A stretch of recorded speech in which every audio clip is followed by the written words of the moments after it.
Nasceu no Brasil e desde pequeno que assume comunicar com os espíritos. Apesar de ter feito carreira enquanto funcionário público, Divaldo Franco ajudou e ajuda muita gente. Fundou a Mansão do Caminho, uma obra social que já tirou 160 mil pessoas da miséria ao longo de 6 décadas. Acolhe e educa crianças, dá cursos e oficinas profissionais, tudo gratuito, inclusive cuidados de saúde. São 400 voluntários que diariamente dão vida a esta casa e o único dinheiro que ali entra vem da venda de livros mediúnicos e das gravações das palestras e seminários feitas por Divaldo. É reconhecido como um dos maiores médiuns e divulgadores da doutrina espírita por todo o mundo. Orador, com mais de 13 mil conferências em mais de 2 mil cidades brasileiras e em 65 países dos 5 continentes. Recebeu mais de 600 homenagens de instituições culturais, sociais, religiosas, políticas e governamentais. Como médium, publicou 255 livros, com mais de 8 milhões de exemplares traduzidos em 17 idiomas.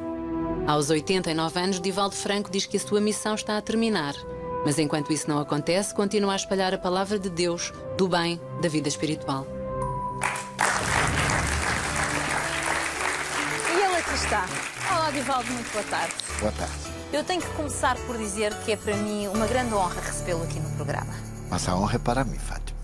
Uma grande honra porque esta reportagem mostrou bem aos nossos espectadores quem é o homem que eu tenho ao pé de mim. Um homem que tem tido, e já vamos falar da parte ligada ao espiritismo, mas que tem uma obra social com um peso no Brasil enorme, que se dedica imenso aos outros e que tem ajudado muitas famílias. E eu acho notável a sua dedicação aos outros. É que o sentido da vida é servir.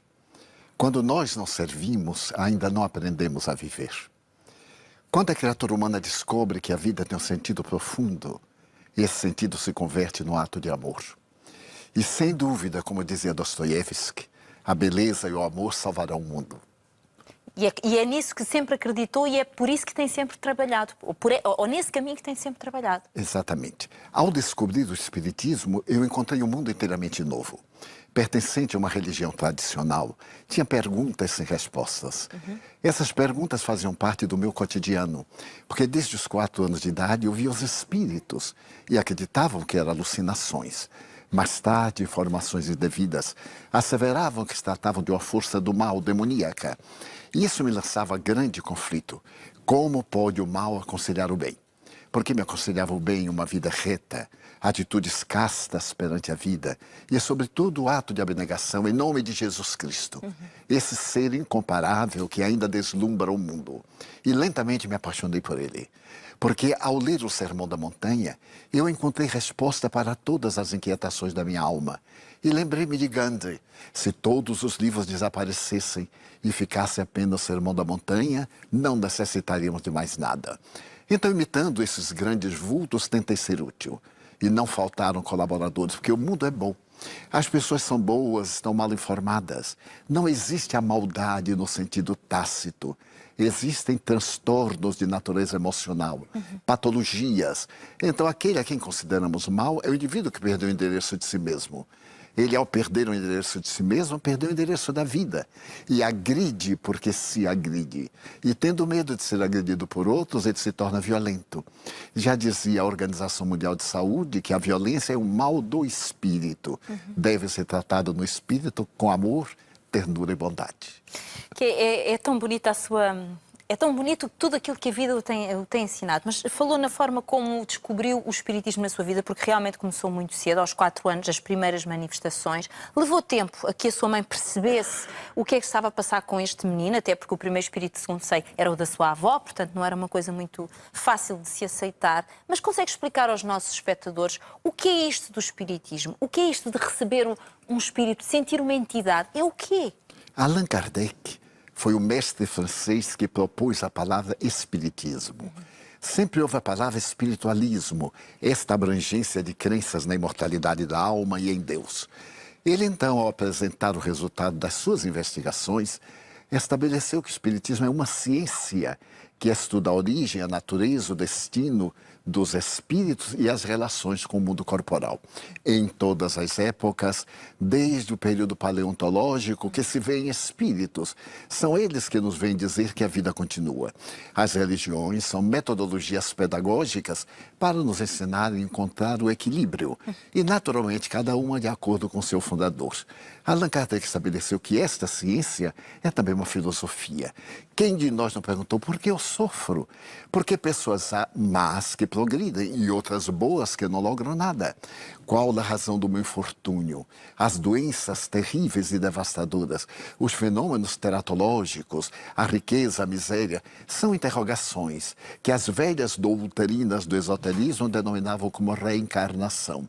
Mas também porque os mortos vêm falar conosco, para demonstrarem que a vida continua. O Espiritismo estuda todos esses fenômenos, hoje dito paranormais, metapsíquicos e, ademais, outras denominações, para dizer que são fenômenos naturais.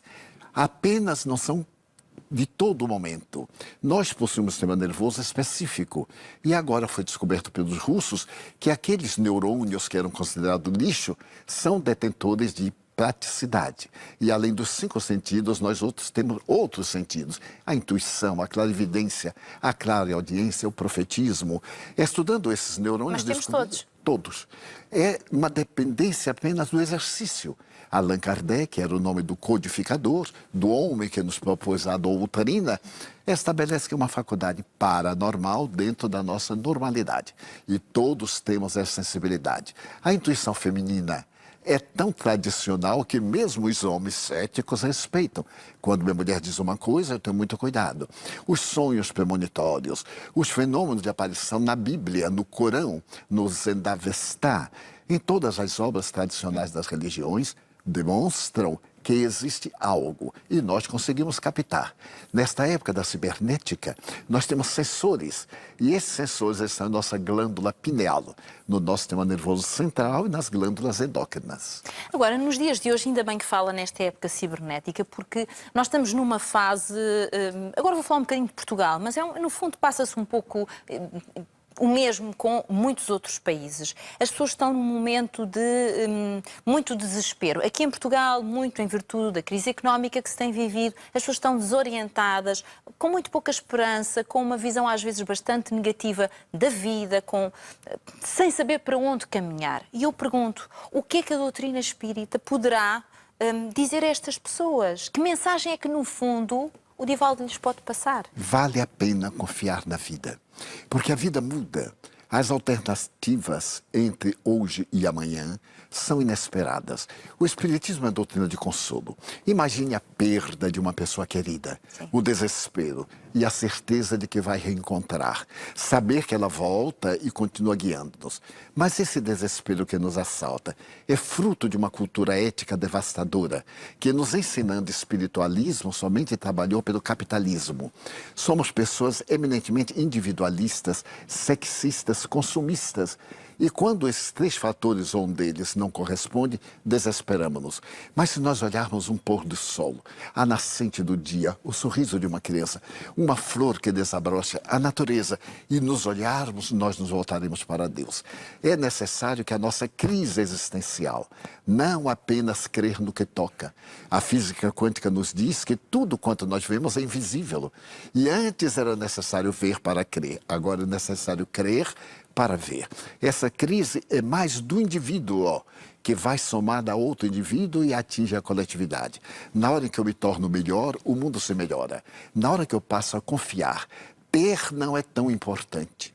É valioso, mas é mais importante ser, adquirir um estado de equilíbrio emocional e considerar esses valores nos valores que eles têm. Não lhes dar um valor ultrapassado, daqueles que é a base da minha vida. Eu só serei feliz? Sim. Por que sim? Eu sou feliz e me tornarei mais feliz quando lograr tal ou qual meta, que nem sempre é a felicidade, porque depois ela se converte, se reverte. O Espiritismo nos diz, muito bom ânimo, a vida é feita de transformações. O corpo nosso, em cada segundo, perde 30 milhões de hemácias e nascem 30 milhões de hemácias. Em cada 7 anos, o corpo inteiramente novo. Uma homem de 70 anos, uma mulher, já tiveram 10 corpos. Então, tudo isso faz parte do nosso processo de autoiluminação. Se nós entronizarmos Deus, não importa que Deus seja, só há um. Aquela causa criadora, a natureza, o cosmo. Mas se nós nos chamemos-lhe o que quisermos. Pouco importa. Os nomes são apenas designações. Mas se nos voltarmos para esta crença, eu sou filho de Deus, eu valho a pena, eu tenho que realizar algo, a minha vida tem sentido, por mínimo que seja. Ninguém existe tão autossuficiente que não necessite de outrem. Então nasce o amor. E por outro lado, a única pessoa que nos vai fazer seguramente companhia ao longo de toda a vida somos nós próprios. Nós próprios estamos conosco. Exatamente, nós teremos sempre a nossa companhia até ao fim. Por isso temos que nos amar. Exatamente. O que me fascina na filosofia de Jesus, entre outros, é o primeiro mandamento. Amar a Deus acima de todas as coisas e ao próximo como a si mesmo. Exatamente. Se nós não nos amamos, como iremos amar a outrem? Serão paixões, serão manifestações da libido, desejos, ansiedades. Quando nasce este alto amor, nós nos aprimoramos interiormente, adquirimos beleza, os nossos olhos brilham de adrenalina e a vida se torna muito menos dolorosa do que as tintas negras do pessimismo. Agora, eu ficava a ouvi-lo durante 10 horas. Está para acontecer um congresso muito importante, aliás, é isso que traz o Divaldo ao nosso país, um congresso agora de 3 dias. Quer explicar-me que congresso é este? Porque é um congresso com muito peso que acontece aqui em Este Portugal. congresso reúne mais de 40 países, onde os espíritas estamos procurando entender os enigmas da vida e tornar a sociedade mais pródiga, mais generosa, mais compassiva, mais honesta. Porque a nossa ética é do individualismo, é do interesse pessoal. E quando nós temos esse interesse pessoal, o interesse da coletividade desmaia. Então nós estaremos reunidos para poder apresentar teses espíritas e, sobretudo, direito à vida, alegria de viver. Nós temos o dever de estar alegres. A maior dádiva da vida é a vida. Você note que a vida... Não podemos maltratar. Não temos o direito. De a maltratar. Porque maltratar-nos, qual a razão? Então nós vamos encontrar uma vida exuberante, mas de dentro para fora.